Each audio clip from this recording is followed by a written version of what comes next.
Hello दोस्तों, आप सभी का बहुत बहुत स्वागत है आपके अपने YouTube channel cricket match by Raj. यहाँ दोस्तों, आज मैं हम लोग देसी रियासतें जो भारत में विलय हुए थे, भारत के साथ मिले थे, उसके बारे में पढ़ेंगे, जानेंगे। कौन कौन देसी रियासत जो भारत से अलग रहना चाहते थे और भारत में मिलना नहीं चाहते थे, जिसको बाद में मिला लिया गया। तो आइए देखते हैं देसी रियासत का भारत में विलय। जी हाँ, और इससे पहले आप इस चैनल पर नए हैं तो चैनल को सब्सक्राइब जरूर करें। तो आइए देखते हैं देसी रियासतों का भारत में विलय। आइए दोस्तों देखते हैं देसी रियासतों का भारत में विलय।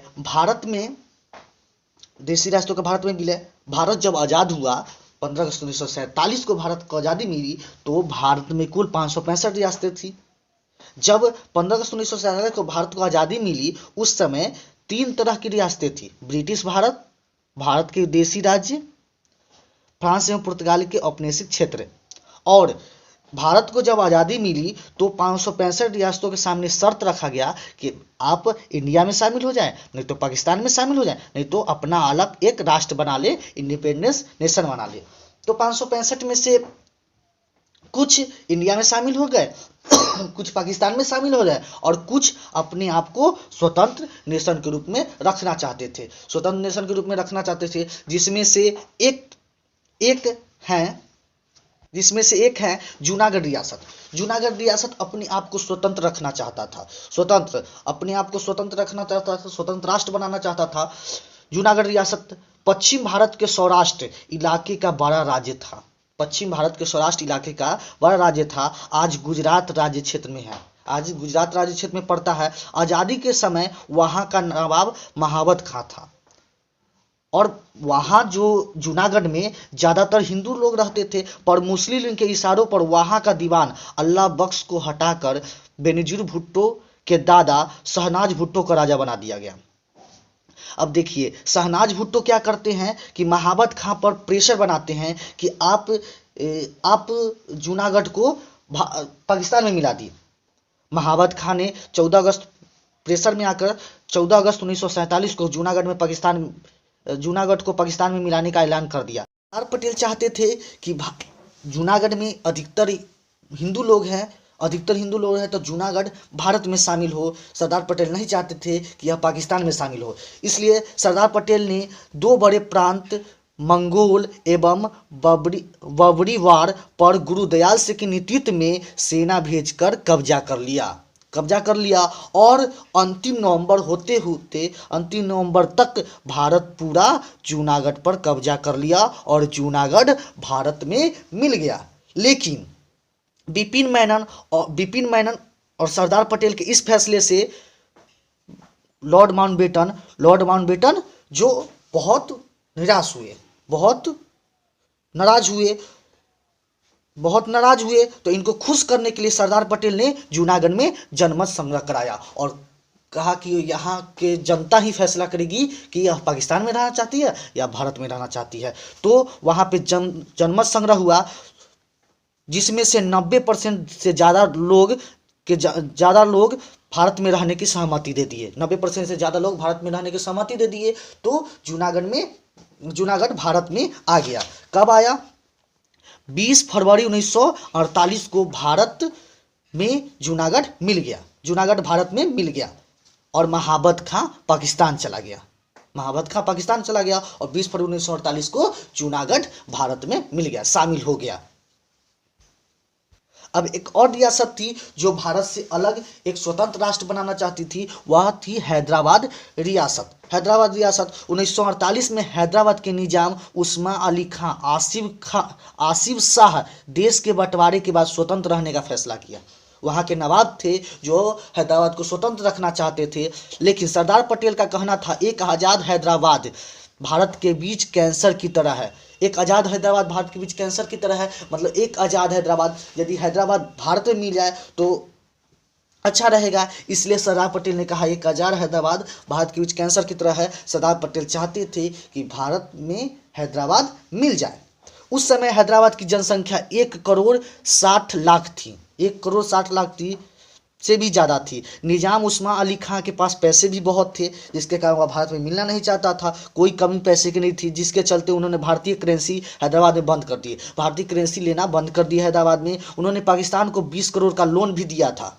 इतना पैसा थे वहाँ पे। वो कहते थे कि मेरे पास बहुत पैसा है, मैं सब कुछ कर सकता हूँ, तो भारत में क्यों मिलूँ, अपना स्वतंत्र राष्ट्र बनाऊंगा। निजाम एवं नेहरू ने इस मामले को संयुक्त राष्ट्र, अब यहाँ पे निजाम एवं नेहरू इस मामले को संयुक्त राष्ट्र के पास ले जाते थे, ले गए, लेकिन सरदार पटेल को यह मंजूर नहीं था। सरदार पटेल नहीं चाहते थे कि कोई समझौता हो। सरदार पटेल चाहते थे कि सीधा भारत में हैदराबाद मिल जाए। लेकिन निजाम एवं नेहरू इस बात को संयुक्त राष्ट्र संघ में ले गए और तत्कालीन हैदराबाद के एमआई संगठन के नेता कासिम रसी ने भारत को धमकी दी कि भारतीय रियासत हैदराबाद में आती है तो उसे 1.5 करोड़ हिंदुओं की हड्डी एवं राख के अलावा कुछ नहीं मिलेगा। तत्कालीन हैदराबाद के एमआई संगठन के नेता कासिम रसी थे, जो भारत को धमकी दिए कि यदि भारतीय सेना हैदराबाद में आती है तो उसको 1.5 करोड़ हिंदुओं की हड्डी एवं राख के अलावा कुछ नहीं होगा। इस संगठन को निजाम का संरक्षण प्राप्त था, इसलिए कासिम रसी को निजाम का संरक्षण प्राप्त था। सरदार पटेल ने हैदराबाद में सैनिक टुकड़ियां भेजने का निर्णय लिया। सरदार पटेल को मालूम चला तो सरदार पटेल कहे कि नहीं, अब हैदराबाद को भारत में मिलाने का समय आ गया है, और इसलिए सरदार पटेल ने हैदराबाद में सैनिक की टुकड़ियां भेज की और मेजर जनरल JN चौधरी के अनुयायी में ऑपरेशन पोलो चलाया। मेजर जनरल JN चौधरी के अनुयायी में ऑपरेशन पोलो चलाया। ऑपरेशन पोलो के चलते 17 अगस्त 1948 के शाम हैदराबाद ने हथियार डाल दिया। मेजर जनरल JN चौधरी के नेतृत्व में ऑपरेशन पोलो चलाया गया और उसके चलते 17 सितंबर 1948 के शाम हैदराबाद ने हथियार डाल दिया और 18 सितंबर 1948 को भारतीय सेना हैदराबाद में प्रवेश कर गए और हैदराबाद भारत में शामिल हो गया। कब हो गया? 19 सितंबर 1948 को 18 सितंबर 1948 को हैदराबाद भारत में शामिल हो गया और 19 सितंबर 1948 को एमआई संगठन के नेता MIM के नेता कासिम रसी को भी गिरफ्तार कर लिया गया। इस तरह भारत में हैदराबाद शामिल हो गया। रियासत थी जो अपने आप को स्वतंत्र रखना चाहती थी, वह थी कश्मीर रियासत। कश्मीर रियासत के राजा हरि सिंह थे, वह एक हिंदू राजा थे और कश्मीर को स्वतंत्र रखना चाहते थे, लेकिन कश्मीर पर मोहम्मद अली जिन्ना की नज़र थी। कश्मीर पर मोहम्मद अली जिन्ना की नज़र थी और वह चाहते थे कि कश्मीर पाकिस्तान में मिल जाए। अब रियासतों के एकीकरण के लिए देखिए, रियासतों के एकीकरण के लिए कौन सी कमेटी बनाई गई थी? बटलर कमेटी बनाई थी। और भारत में एकीकरण के लिए वल्लभ भाई पटेल के नेतृत्व में हुआ और पाकिस्तान का एकीकरण मोहम्मद अली जिन्ना के नेतृत्व में हुआ। जिन्ना चाहते थे कि कश्मीर में 77% मुस्लिम हैं। जिन्ना चाहते थे, जिन्ना का मन था कि 77% कश्मीर में 77% मुस्लिम है, इसलिए कश्मीर पाकिस्तान में मिल जाए। कश्मीर पाकिस्तान में मिल जाए। कश्मीर पाकिस्तान में, इसलिए कश्मीर के साथ कश्मीर पाकिस्तान में मिल जाए। कश्मीर पाकिस्तान में मिल जाए, इसलिए मोहम्मद अली जिन्ना ने जम्मू कश्मीर एक, वहाँ दंगे भी चरम सीमा पर थे, सांप्रदायिक दंगे हमेशा होते थे। जम्मू कश्मीर मोहम्मद अली जिन्ना चाहते थे कि पाकिस्तान में मिल जाए, इसलिए जम्मू कश्मीर के एक स्थान में पूंछ में दंगा शुरू हो गया। अफगानिस्तान से मोहम्मद अली जिन्ना अफगानिस्तान से पश्तूनी सिपाही मंगवाए और उसने कहा कि कैसे भी करके मुझे कश्मीर चाहिए। मोहम्मद अली जिन्ना का मतलब मोहम्मद अली जिन्ना का जोर था कि कैसे भी करके मुझे कश्मीर चाहिए और अफगानिस्तान से उन्होंने पश्तूनी सिपाही मंगवाए थे। पश्तूनी सिपाही 22 अक्टूबर 1947 को जम्मू कश्मीर पर हमला किया और जब सेना पश्तूनी से उड़ी की ओर पश्तूनी से उड़ी तक पहुंची तो हरि सिंह ने भारत से मदद मांगी। अब पश्तूनी से उड़ी तक पहुंची सेना तो हरि सिंह को लगा, हरि सिंह की ओर बढ़ रहे थे, मतलब उड़ी की तरफ बढ़ रहे थे, तो हरि सिंह ने भारत से मदद मांगी। लेकिन जवाहरलाल नेहरू ने उनके सामने शर्त रखे कि ऐसे ही आपको मदद नहीं करेंगे, एक शर्त बनेगा। तो 26 अक्टूबर 1947 को महाराजा हरि सिंह एवं भारत के बीच इन स्टेटमेंट ऑफ एसोसिएशन साइन होता है, जिसका अर्थ होता है परिग्रहण का साधन। लेकिन पाकिस्तान को यह बात पाकिस्तान के पास जाता है और यूएनए का कहना है कि जो सेना जहां है वहीं रुक जाए। और देखिए जो जहां सेना वहीं रुक जाए और वहां जो सेना रुक जाए, इधर पाकिस्तान रुक गया, इधर इंडिया रुक गया, तो बीच में एक लाइन बन गया। इसी लाइन को कहते हैं सीज फाइन रेखा, युद्ध विराम रेखा, सीज फाइन लाइन, युद्ध विराम रेखा। इसी को कहते हैं LOC, line of control, line of control.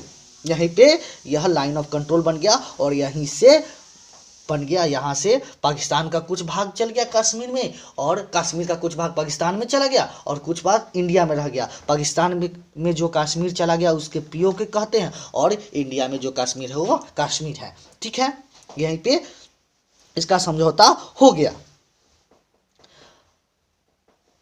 Clear है? उम्मीद करते हैं आप लोगों को समझ में आया होगा अच्छी तरह से। तो यहीं पे समझ में आया होगा। देसी रियासतों का भारत में विलय समाप्त होता है।